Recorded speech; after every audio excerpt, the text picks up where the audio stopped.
3 நாள் இயேசு கல்லறையில் இருந்தாரா? இது ஏதோ ஒரு சாதாரண கேள்வி போல இருக்கலாம். ஆனால் இதற்குள்ளே ஆழமான கருத்துக்கள், ஆழமான உபதேசங்கள், பல காரியங்கள் இதிலே இருக்கின்றன. நாம் ஒன்றொன்றாய் அறிந்து கொள்வோம். 3 நாள் இயேசு கல்லறையில் இருந்தாரா? இயேசுவை பற்றி நம்முடைய வேதத்திலே அவருடைய பர்சனல் காரியங்களை பற்றி 2 அடையாளங்கள் கொடுக்கப்பட்டிருக்கிறது. 2 அடையாளங்கள் கொடுக்கப்பட்டிருக்கிறது. ஒன்று, அவருடைய உலக பிறப்பை பற்றி ஒரு அடையாளம். ஏசாயா 7ஆம் அதிகாரம் 14ஆம் வசனத்திலே சொல்லப்பட்டிருக்கிறது. ஆகையால் ஆண்டவர் தாமே உங்களுக்கு ஒரு அடையாளத்தை கொடுப்பார். இதோ ஒரு கன்னிகை கர்ப்பவதியாகி ஒரு குமாரனை பெறுவாள். அவருக்கு இம்மானுவேல் என்று பெயரிடுவாள். இது அவருடைய உலக பிறப்பை பற்றி சொல்லப்பட்ட அடையாளம். இன்னொரு அடையாளம் மரித்தபின் பிறக்கிற அடையாளம். சங்கீதம் 2:7 சொல்லப்பட்டபடி சொல்லப்படுகிற மரித்தபின் பிறக்கிற அடையாளம், உயிர்த்தெழுகிற அடையாளம். அது மத்தேயு 12ஆம் அதிகாரம் 39-40 வசனத்திலே சொல்லப்பட்டிருக்கிறது. வாசிக்கிறேன். அவர்களுக்கு அவர் பிரதியுத்தரமாக, இந்த பொல்லாத விபச்சார சந்ததியார் அடையாளத்தை தேடுகிறார்கள். ஆனாலும் யோனா தீர்க்கதரிசியின் அடையாளமே அன்றி வேறே அடையாளம் இவர்களுக்கு கொடுக்கப்படுவதில்லை.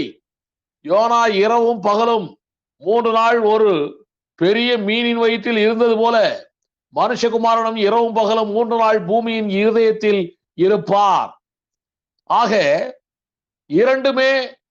இரண்டு அடையாளங்களுமே உலகம் காணாத சூப்பர் நேச்சுரல் அடையாளங்கள்.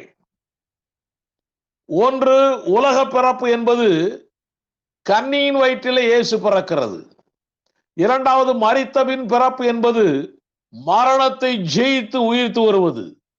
இரண்டுமே உலகத்திலே நடக்காத காரியம், யாரும் நினைத்து பார்க்க முடியாத காரியம். இரண்டுமே கதைகளிலும் கற்பனைகளிலும் புராணங்களில் கூட இல்லாத காரியங்கள். இதிலே முஸ்லிம் சகோதரர்கள் கன்னிமரியாள் வயிற்றிலே இயேசு கிறிஸ்து பிறந்ததை நம்புகிறார்கள். அவர்களுடைய குரானிலே எழுதப்பட்டிருக்கிறது. ஆனால் அந்த முஸ்லிம் சகோதரர்கள் இயேசுவின் மரணத்தை நம்புவதில்லை. அதே நேரத்தில் இயேசுடைய மரணத்தை நம்புகிற நம்மவர்களிடமும் இந்த அடையாளத்திலே, இரண்டாவது அடையாளத்திலே, மரித்தவன் பிறக்கிற உயிர்த்தெழுகிற அடையாளத்திலே தகராறுகள் இருக்கின்றன, குழப்பங்கள் இருக்கின்றன. அதனால் தான் இப்படிப்பட்டதான ஒரு தலைப்பிலே செய்தியை கொடுத்திருக்கிறோம். மரித்த இயேசு என்றைக்கு உயிர்த்து வந்தார்? இது ஒரு பெரிய கேள்வியாய் இருக்கிறது. மரித்த இயேசு என்றைக்கு உயிர்த்து வந்தார்? இது ஒரு பெரிய கேள்வி. 3ஆம் நாள் தான் உயிர்த்து வருவேன் என்று இயேசு கிறிஸ்து சொல்லி இருக்கிறார். 4ஆம் நாள் உயிர்த்து வருவேன் என்று அவர் சொல்லவில்லை. 5ஆம் நாள் உயிர்த்து வருவேன் என்று சொல்லவில்லை. 2ஆம் நாள் உயிர்த்து வருவேன் என்று சொல்லவில்லை. மரித்து 3ஆம் நாளிலேயே உயிர்த்து வருவேன் என்று அவர் சொல்லி இருக்கிறார். லூக்கா 9ஆம் அதிகாரம் 22ஆம் வசனம், 18:33, 24:7, 24:46, மத்தேயு 16:21, மத்தேயு 17:23, மத்தேயு 20:19, மார்க் 9:31, மார்க் 10:34, இப்படி பல வசனங்களிலே இயேசு சொல்லி இருக்கிறார் 3ஆம் நாளிலே உயிர்த்தெழுவேன் என்று சொல்லி. மத்தேயு 16:21 உங்களுக்கு நான் வாசிக்கிறேன். அது முதல் இயேசு தாம் எருசலேமுக்கு போய் மூப்பராலும் பிரதான ஆசாரியராலும் வேத பாரகராலும் பல பாடுகள் பட்டு கொலையுண்டு 3ஆம் நாளில் எழுந்திருக்க வேண்டும் என்பதை தம்முடைய சீஷர்களுக்கு சொல்ல தொடங்கினார். 3ஆம் நாளில் எழுந்திருக்க வேண்டும் என்று தம்முடைய சீஷர்களுக்கு சொல்ல தொடங்கினார். ஆக இயேசு கிறிஸ்து தன்னுடைய ஊழியத்திலே 3ஆம் நாள் தான் உயிர்த்தெழுவேன் என்று திட்டமும் தெளிவுமாய் பல வசனங்களிலே சொல்லி இருக்கிறார். பேதுரு தன்னுடைய பிரசங்கத்திலும் சொல்லி இருக்கிறார். ஒன்றை மாத்திரம் வாசிக்கிறேன். அப்போஸ்தலர் 10ஆம் அதிகாரம் 40ஆம் வசனத்திலே பேதுரு சொல்லுகிறதை பாருங்கள். 3ஆம் நாளிலே தேவன் அவரை எழுப்பி பிரத்யட்சமாய் காணும்படி செய்தார். ஆக 3ஆம் நாளிலே தான் இயேசு கிறிஸ்து எழும்பினார். பவுல் அப்போஸ்தலனும் மிகவும் ஸ்ட்ராங்காக சொல்லுகிறார். அதிலே ஒரு வசனம் சொல்லுகிறேன். 1 கொரிந்தியர் 15ஆம் அதிகாரம் 4ஆம் வசனம் வாசிக்கிறேன், கேளுங்கள். அடக்கம் பண்ணப்பட்டு வேத வாக்கியங்களின்படி 3ஆம் நாளில் உயிர்த்தெழுந்து, ஆக அப்போஸ்தலர்களும் 3ஆம் நாள் தான் உயிர்த்தெழுந்தார் என்று சொல்லுகிறார்கள். இயேசு கிறிஸ்துவும் 3ஆம் நாள் தான் உயிர்த்தெழுவேன் என்று சொன்னார். அப்படியே சொன்னபடியே 3ஆம் நாள் தான் இயேசு கிறிஸ்து உயிர்த்தெழுந்தார். இதிலே சந்தேகமே இல்லை. ஒரு நாள் கணக்கு என்பது இரவும் பகலும் சேர்ந்தால் ஒரு நாள் கணக்கு. ஆதியாகமம் 1ஆம் அதிகாரத்தை வாசித்தோம் என்றால் சாயங்காலமும் விடியற்காலமும் ஆகி முதலாம் நாள் ஆயிற்று, 2ஆம் நாள் ஆயிற்று என்றெல்லாம் வரும். அப்படி என்றால் night and day becomes one day வந்து கொண்டிருக்கிறது. நம்முடைய ஆவிக்குரிய பெந்தெகோஸ்தே சபையாரெல்லாம் அதிகமாய் வாஞ்சித்து மதித்து படிக்கக்கூடிய Dake's Bible, DAKE Dake's Bible சொல்லுகிறது, இயேசு கிறிஸ்து புதன் மாலை மரித்தாராம். புதன் மாலை 3 மணிக்கு மரித்தாராம். 4ஆம் நாள் தான் உயிர்த்தெழுந்தாராம். 3ஆம் நாள் அல்ல, டேக்ஸ் பைபிள் சொல்லுகிறது.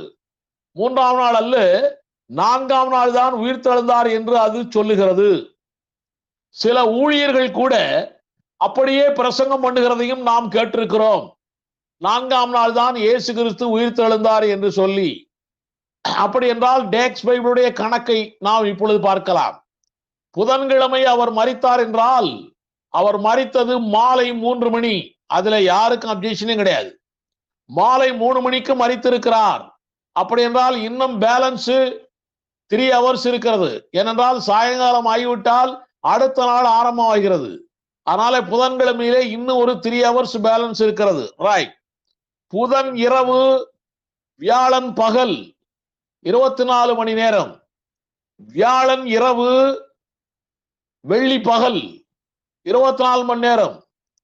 வெள்ளி இரவு, சனி பகல் 24 மணி நேரம். சனி இரவு 12 மணி நேரம். ஞாயிறு காலையில் தான் உயிர் தோன்றிருக்கிறார். டோட்டலா பார்த்தா 87 மணி நேரம் வருகிறது.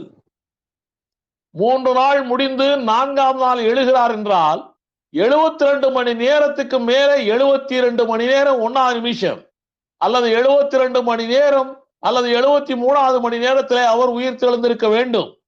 இங்கே டேக்ஸ் பைபிளுடைய கணக்குப்படி 87 மணி நேரம் வருகிறதே, எப்படி இது? 72 மணி நேரம் தான். அவர்கள் சொல்லுகிறபடி புதன்கிழமை மாலை மரித்து 72 மணி நேரம் தான் கழித்துதான் எழுந்தார் என்று சொன்னால் சனிக்கிழமை ராத்திரி தான் அவர் எழுந்திருக்க வேண்டும். நம்முடைய ரோமர் காலன்படி சனிக்கிழமை இரவு. ஆனால் அன்றைய இஸ்ரவேல் காலண்டர் படி அது ஞாயிற்றுக்கிழமை ஆரம்பம். அதாவது சனிக்கிழமை இரவு, ஞாயிற்றுக்கிழமை ஆரம்பம். அப்படி என்றால் இயேசு கிறிஸ்து அன்றைக்கு ராத்திரியிலே தான் உயிர்த்திருக்க வேண்டும். 72 மணி நேரம் கணக்கு வந்தால் அன்றைக்கு ராத்திரி, சனிக்கிழமை ராத்திரி தான் உயிர்த்திருக்க வேண்டும். நம்முடைய வேதம் என்ன சொல்லுகிறது? மார்க் 16ஆம் அதிகாரம் 9ஆம் வசனம் சொல்லுகிறதை வாசிக்கிறேன். வாரத்தின் 1ஆம் நாள் அதிகாலையிலே இயேசு எழுந்திருந்த பின்பு, ஆக இயேசு கிறிஸ்து வாரத்தின் 1ஆம் நாள் அதிகாலையில் தான் எழுந்தார் ஒழிய சனிக்கிழமை ராத்திரி அவர் எழுந்ததாக இல்லை. அதனாலே டேக்ஸ் பைபிள் கூறக்கூடிய 4ஆம் நாள் இயேசு கிறிஸ்து உயிர்த்தார் என்பது பொய்யாய் போகிறது. அதிலும் மணிக்கணக்கும் சரியாய் ஒத்து வரவில்லை. டேக்ஸ் சொல்லுகிறது பொய் கணக்கு, அதிலே கணக்கு ஒத்து வரவில்லை. இயேசு கிறிஸ்துவும் அப்போஸ்தலர்கள் பேதுருவும் பவுலும் கூறியதே மெய்யாக இருக்கிறது. ஆமென், ஹல்லேலூயா. ஆக 3ஆம் நாளில் தான் இயேசு கிறிஸ்து உயிர்த்தெழுந்தார். இதுல வேத வசனத்தின்படி நோ அப்ஜெக்ஷன். ஆனால் மத்தேயு 12ஆம் அதிகாரம் 40ஆம் வசனத்திலே தான் சில குளறுபடிகளை உண்டாக்குகிறார்கள் நிறைய பேர். இந்த குளறுபடிகளை உண்டாக்குகிறவர்கள் எல்லாரும் மெஜாரிட்டி கிறிஸ்தவர்கள் என்று சொல்லுகிறவர்கள் தான் மெஜாரிட்டி. மத்தேயு 12ஆம் அதிகாரம் 40ஆம் வசனம் சொல்லுகிறது, வாசிக்கிறேன். ஏற்கனவே வாசித்தேன், மறுபடியும் வாசிக்கிறேன். அவர்களுக்கு அவர் பிரதியுத்தரமாக, இந்த பொல்லாத உபச்சார சந்ததியார் அடையாளத்தை தேடுகிறார்கள், ஆனாலும் யோனா தீர்க்கதரிசியின் அடையாளம் என்று வேற அடையாளம் இவர்களுக்கு கொடுக்கப்படுவதில்லை. யோனா இரவும் பகலும் 3 நாள் ஒரு பெரிய மீன் வயிற்றில் இருந்தது போல மனுஷகுமாரனும் இரவும் பகலும் 3 நாள் பூமியின் இருதயத்தில் இருப்பார் எழுதப்பட்டிருக்கிறது. அப்போ யோனா இரவும் பகலும் 3 நாள் இருந்தான். அதே போல இயேசு கிறிஸ்துவும் மண்ணுக்குள்ளே மரித்து இரவும் பகலும் 3 நாள் இருந்தார். 4வது நாள் தான் உயிர்த்து வந்தார். மத்தேயு 12:40 சொல்லுகிறதே என்று பலர் சொல்லுகிறார்கள். யோனா 1ஆம் அதிகாரம் 17ஆம் வசனம் என்ன சொல்லுகிறது என்று நான் சொல்லுகிறேன். யோனாவை விழுங்கும்படி ஒரு பெரிய மீனை கர்த்தர் ஆயத்தம் பண்ணி தீர்ந்தார். அந்த மீன் வயிற்றிலே யோனா ராப்பகல் 3 நாள் இருந்தான். ராப்பகல் 3 நாள் இருந்தான். மூல பாஷையின்படி ராப்பகல் 3 நாள் என்பது அது ஒரு மரபு வாக்கியம், அது ஒரு பேச்சு வாக்கியம், அது ஒரு இடியமாட்டிக் எக்ஸ்பிரஷன். சரியாய் இராப்பகல் 3 நாள் என்பது சரியாய் 3 × 24 மணி நேரம், மொத்தம் 72 மணி நேர கணக்கு அல்ல. நாட்கணக்கு 3 வரும், நாள் கணக்கு 3 வரும். வெள்ளி மாலை, வெள்ளிக்கிழமை, சனிக்கிழமை, ஞாயிறு காலை, இப்படி 3 கணக்கு வரும், நாள் கணக்கு.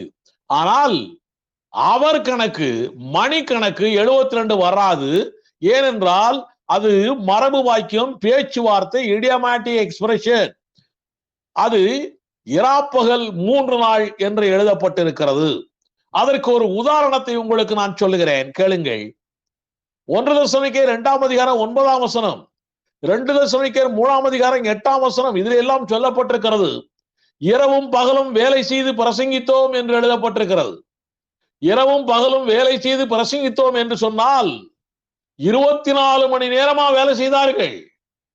யாராவது 24 மணி நேரம் வேலை செய்வார்களா? அவனுடைய அர்த்தம் என்ன? இரவும் பகலும் என்றால் அவர்ஸ் கணக்கு அல்ல, பகலும் இரவும் சேர்ந்து சொல்லப்பட்டிருக்கிறது என்றுதான் அர்த்தம். இன்னொரு காரியம் உங்களுக்கு சொல்லுகிறேன்.